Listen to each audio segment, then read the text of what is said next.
Hello Gonzo Land, this is Ashley Beth, and you are watching episode 4 of You're Standing on My Neck. I am broadcasting from my home in Bangor, Maine. It's pretty temporary. I'm not going to be here for too much longer, and I haven't really been here that long. However, my job allows me to travel and be in a bunch of different places, so this is where I am right now. So this episode is dedicated to the power of the internet. I am very happy I just got internet in this residence since I've lived here. It's been about 2 months without internet. As you can tell, I've obviously still been active on the internet without an actual home wireless connection. I've just been customing establishments that offer free Wi-Fi to their guests, to their customers. I've also just been, at places like my parents' house and hotels where the internet is complimentary. I've borrowed it from friends. I've also used my 3G network for my cellular mobile device.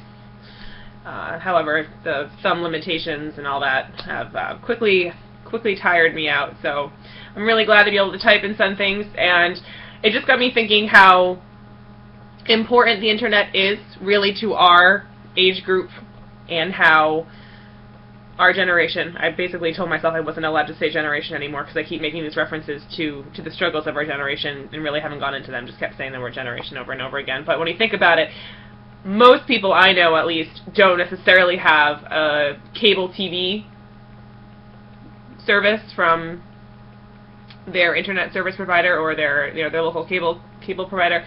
However, everyone seems to have internet, and it also seems to be a priority in hotels and other residential spaces where there are a lot of young people. And I think we found, as we've become adults, that the millennials, that internet is really more important than cable, and that you don't really need cable to still watch TV. I mean, a lot of people like to kind of marathon shows and just be able to watch, episode 1 through episode 12 just on a Sunday all day. And I'm glad to see that we're not really having to pay for two different entertainment devices, that we can just have internet, use it to network socially, use it to work, a lot of folks, and then also use it to entertain ourselves, and we don't need a bunch of different providers and a bunch of different bills. So that's kind of nice. A lot of people have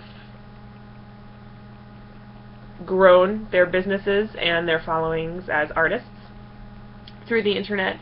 A lot of people use the internet exclusively. I am a giant fan of Boston-hailed Dresden Dolls singer-songwriter and piano player Amanda Palmer, and she has grown her music business and her musical following over the internet. It definitely was an established following in the beginning. Just want to give respect to all her fans. I was a fan before the internet as well. However, she has managed to, through Kickstarter and appearing on a TED Talks where she received a standing ovation, which is pretty rare. It may have been the first, if I'm not mistaken, a standing ovation in TED Talks from someone who really isn't someone from the science field, but she is highly educated. And Facebook and her blogging, she managed to keep her fan base going, increase it, start a movement essentially where she's redefining the future of music, where she's not demanding people pay for music. She's asking that they pay for music. She's trying to figure out how to let them pay for music. And is it through exchanging, bartering services, basically? She couch surfs a lot on her fans' couches when she's in different cities, rather than, shelling out $100 to $200 a night for a hotel room. She has her fans cook for her. She also has a lot of musician friends that open for her in exchange for publicity and association and, passing the hat, which is her form of busking. She was a busker in Boston as the 8-foot bride for a couple of years. And so if you want to learn more about it, just Google The Art of Asking by Amanda Palmer, just like Laura Palmer. Palmer spelled P-A-L-M-E-R. So the internet's a very powerful thing. The internet certainly is integral to Gonzo Today's success and Gonzo Today's ability to network. Basically 2 months ago, most of the people within the Gonzo Today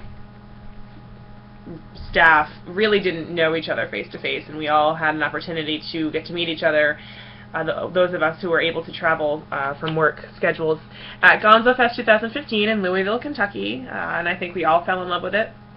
We had a really good time. A lot of us fell in love with it so much we kind of want to move there. We definitely haven't been able to get it out of our minds. So all you Louisville folk, good job. You spellbound us. I want to go back.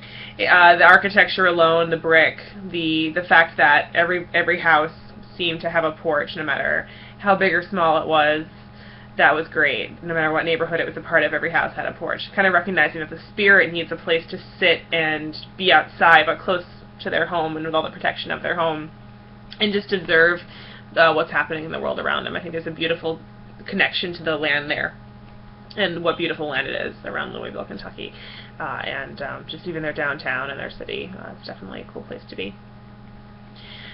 So the internet has definitely bound together all of us Gonzo Today folks, and through the internet we hope to reach out to more of you. And as it happens, we are a renegade group of professionals and weird turned pro. Another plug for submissions: if anyone has anything they want to submit, poetry, spoken word, a video you made.